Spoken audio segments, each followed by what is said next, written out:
ఇలా గ్రూప్ 1 దాంట్లో మీకు పర్టికులర్గా ఈ విషయం ఎందుకు నేను మీడియా ద్వారా ప్రజలకు ఎందుకు తెలియజేయడం కోసం నేను చెప్తున్నానంటే, యువత ముఖ్యంగా విద్యార్థులు గ్రూప్ 1లో 10 ఏళ్లలో కేసీఆర్ కేటీఆర్ అంటూడు 10 ఏళ్లలో ఏనాడు కూడా ఈ గ్రూప్ 1 ఎగ్జామ్స్ రాసి వాళ్ళకు అవకాశాలు కల్పించలేదు. ఎక్కడ కూడా అసలు గ్రూప్ 1 ఎగ్జామ్స్ పెట్టడం, మళ్ళీ వీళ్ళు కోర్టుకు పంపించడం, మళ్ళీ వాయిదాలు వేయడం, ఇట్లా 10 ఏళ్ళు కాలయాపన చేసిండ్రు. 10 ఏళ్ళు ఇవాళ గ్రూప్ 1 కానీ గ్రూప్ 2 కానీ గ్రూప్ 3 కానీ ఇవన్నీ కూడా వీళ్ళకు, ఎందుకంటే వీళ్ళందరూ కూడా ఎస్సీలు ఎస్టీలు బీసీలకు సంబంధించిన వాళ్ళు, మైనారిటీలకు సంబంధించిన రెడ్లు అన్ని వర్గాలు ఉన్నాయి దాంట్లో. వాళ్ళు బాగుపడనికి కానీ ఎక్కడ కూడా వీళ్ళు వాళ్ళకి అవకాశాలు, ఉద్యోగ అవకాశాలు కల్పించలేదు 10 ఏళ్ళల్లో. కేసీఆర్ కానీ కేటీఆర్ కానీ వాళ్ళ ప్రభుత్వం ఉన్నప్పుడు. ఇయల్లో మా ముఖ్యమంత్రి రేవంత్ రెడ్డి గారు పిసిసి అధ్యక్షులు ఉన్నప్పుడు చెప్పిన మాటలు, ఇప్పుడు ముఖ్యమంత్రిగా రాష్ట్రానికి ముఖ్యమంత్రిగా ఉన్నాడు కాబట్టి దాన్ని అమలు చేయాలి కదా. ఈ రాష్ట్రంలో ఉన్నటువంటి యువతకు విద్యార్థులకు హామీ ఇచ్చాడు, మీకు ఖచ్చితంగా ఉద్యోగ అవకాశాలు నేను కల్పిస్తా. ఇప్పుడు 65,000 ఉద్యోగాలు ఇవ్వడం జరిగింది ఇప్పటికీ. ఇంకా 3 ఏళ్ళు ఉన్నది కదా. 5 ఏళ్లలో మొత్తం రాష్ట్రంలో ఉన్నటువంటి యువతకు నిరుద్యోగులు ఎవరైతే ఉన్నారో వాళ్ళందరికీ ఉద్యోగ అవకాశాలు ఖచ్చితంగా కల్పిస్తారు. ఖచ్చితంగా ఉద్యోగాలు కల్పిస్తారు. రెండవది, ఈ గ్రూప్ 1 ఎగ్జామ్స్ రాసిండ్రు. ఇయర్లో హైకోర్టు కూడా పోవడం జరిగింది. హైకోర్టు ప్రభుత్వానికి అనుకూలంగా, అంటే అనుకూలం అంటే వాస్తవాలు చెప్పడం జరిగింది, ఆయన తీర్పిచ్చింది. ఇయర్లో 563 మంది వాళ్ళందరికీ గ్రూప్ 1 ఆఫీసర్లు అయ్యింది కదా. అవునా? నువ్వు 10 ఏళ్లలో చేయని పని అంతా 2 ఏళ్లలో మా ముఖ్యమంత్రి గారు చేసిందంటే సంతోషపడాలి, కానీ దాని మీద విషం కక్కుతున్నాడు ఏంది కేటీఆర్ అంటాడు. అదే మీరు 3 కోట్లకు 5 కోట్లకు అమ్ముకున్నారని చెప్పేసి అంటా ఉన్నారు. వాడు లుచ్చానా కొడుకు, వాడు చదువుకున్నాడా? దయచేసి మీ మీడియా ద్వారా అడుగుతున్నా, వాడు లుచ్చానా కొడుకు చదువుకున్నాడా? 3 కోట్లు గ్రూప్ 1 ఎగ్జామ్స్ రాసిన వ్యక్తి దగ్గర 3 కోట్లు ఉంటే ఈ ఉద్యోగం ఎందుకే? ఈ ఉద్యోగం ఎందుకు అంటున్నా. 3 కోట్లతో ఎక్కడ బిజినెస్ చేసినా, ఎక్కడ బిజినెస్ చేసినా 3 కోట్లతో నెలకు దాదాపు ఒక 5 నుంచి 10 లక్షలు వస్తాయి. ఎక్కడ వ్యాపారం చేసినా, ఒకవేళ 3 కోట్లతో ఇంకో వ్యాపారం, ఏ చిన్న వ్యాపారం, చిన్న సూపర్ మార్కెట్ పెట్టుకున్నా నెలకు 5 లక్షలు సంపాదిస్తారు. ఎక్కడ వ్యాపారం, ఏ వ్యాపారం అని పెట్టుకొని 3 కోట్లతో పెట్టుకుంటే వానికి 5 నుంచి 10 లక్షలు వస్తాయి కదా. హాయిగా కూర్చుండి వ్యాపారం చేసుకుంటాడు కదా. ఈ ఉద్యోగం ఎందుకు వానికి? ఉద్యోగం వస్తే ఎంత ఉంటుంది జీతం చెప్పండి మీరు? గ్రూప్ 1 ఆఫీసర్కి ఎంత ఉంటుంది జీతం చెప్పండి? ₹1,00,000 పైన ఉంటుంది. ₹1,00,000, 60,000 స్టార్టింగ్, 70,000, ₹1,00,000. ఈ ₹1,00,000 కోసం 3 కోట్లు పెడతాడబ్బా. 3 కోట్లు ఉన్నాక వాడు ఈ ఉద్యోగానికి ఎందుకు వస్తాడు? యువత, స్టూడెంట్స్, నిరుద్యోగులు ఎవరైనా 3 కోట్లు ఉన్న తర్వాత వాడికి ఈ ఉద్యోగం ఎందుకు అని నేను అంటున్నా. 3 కోట్లతోని చిన్న వ్యాపారం పెట్టుకున్నా నెలకు 5 లక్షలు, కొంచెం పెద్ద వ్యాపారం 3 కోట్లతో పెట్టుకున్నా నెలకు 10 లక్షలు సంపాదిస్తాడు. ఇది వ్యాపారం, బిజినెస్లో నాకు అనుభవం ఉంది, నాకు తెలుస్తుంది ఇదంతా. ఆ 3 కోట్లు పెట్టి ఈ ₹1,00,000 జీతం కోసం ఎందుకు వస్తాడే? 5 కోట్లు పెట్టి ఈ ₹1,00,000 జీతం కోసం ఎందుకు వస్తాడు? మనకి ఏమైనా మేనర్స్ ఉందా, తెలివి ఉందా? వాడు ఎట్లా చదువుకున్నాడా? వాడు అసలు ఇంతకుముందు ఎమ్మెల్యే అంటాడు, వాడు మంత్రి అంటాడు. అరే రుచనా కొడుక, ఇట్లా యువతను ప్రజలను ఎందుకు తప్పుదో పట్టిస్తున్నావురా? ఇది ప్రజలు తెలుసుకోలేదు. నా కొడుక, నువ్వు అన్ని అహంకారం అంతా అంపుతారు తెలంగాణ ప్రజలు, అది గుర్తుపెట్టుకో. పేద ప్రజలయ్యా, పేద విద్యార్థులు వాళ్ళు, పేద యువత, నిరుద్యోగులు, పేదవాళ్ళు వాళ్ళు. 10 ఏళ్ళు మీ రాజ్యం ఉన్నప్పుడు మీరు ఎగ్జామ్స్ పెట్టి మోసం చేసిన వాళ్ళను 10 ఏళ్ళ తర్వాత కాంగ్రెస్ గవర్నమెంట్ వచ్చిన తర్వాత, ప్రజా గవర్నమెంట్ వచ్చిన తర్వాత మా ముఖ్యమంత్రి రేవంత్ రెడ్డి గారు ఆయన ఇచ్చిన మాట నిలబెట్టుకోవడం కోసం చాలా కష్టపడి ఎగ్జామ్స్ పెట్టి, మీరు కోర్టుకు వెళ్ళినా కోర్టులో కూడా మళ్ళీ కొట్లాడి వాళ్ళకు అనుకూలంగా, నిరుద్యోగులకు అనుకూలంగా తీర్పు వచ్చింది. కోర్టు కూడా నిరుద్యోగులను గౌరవించింది, విద్యార్థులను గౌరవించింది.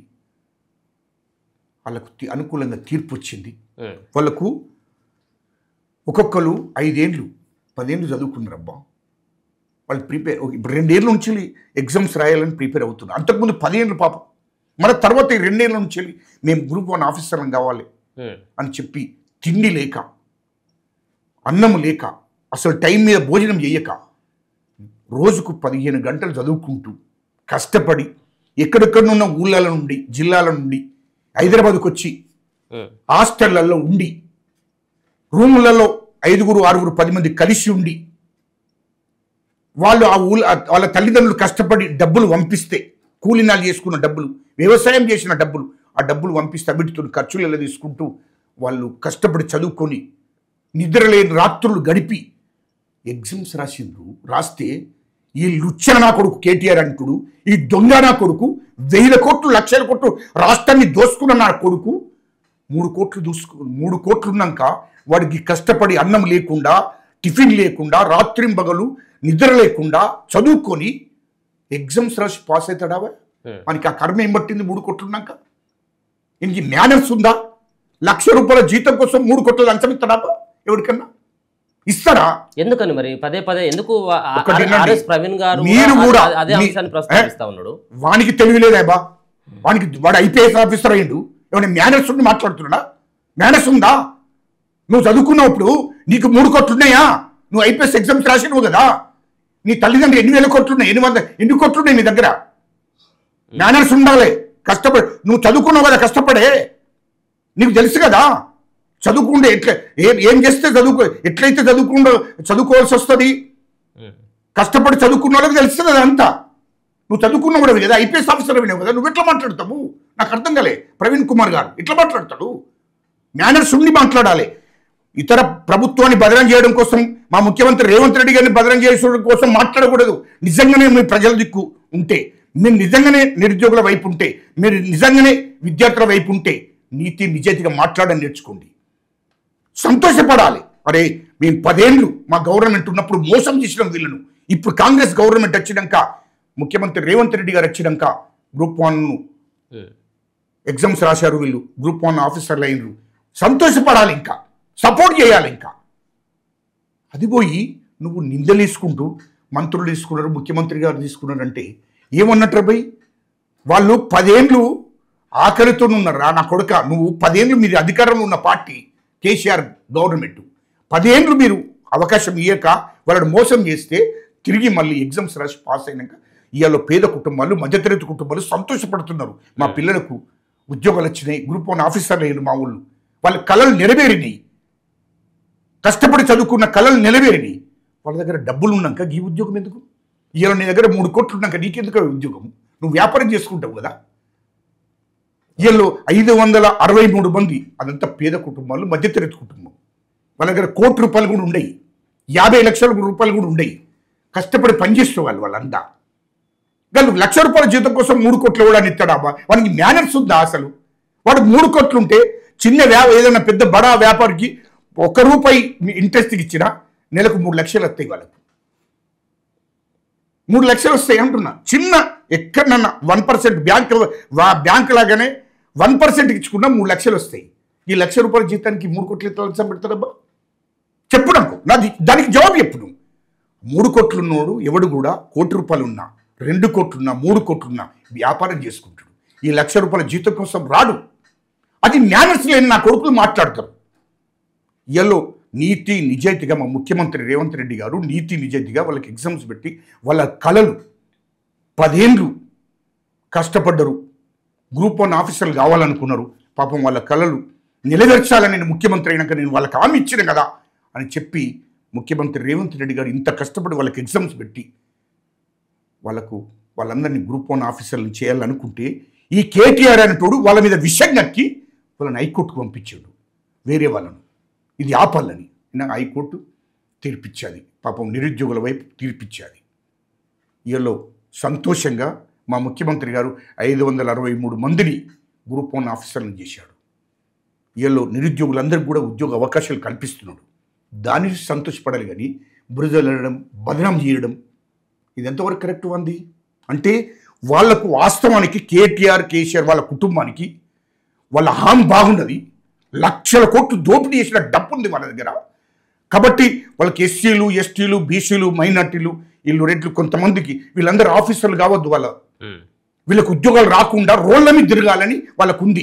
విద్యార్థులు కానీ, నిరుద్యోగులు కానీ, యువతకు వీళ్ళకు ఉద్యోగాలు రాకుండా వాళ్ళు రోడ్ల మీద తిరగాలి, వాళ్ళని రెచ్చగొట్టాలని నా కొడుకులు ఆలోచన చేసుకుంటా ఈ రాజకీయాలు చేస్తున్నారు.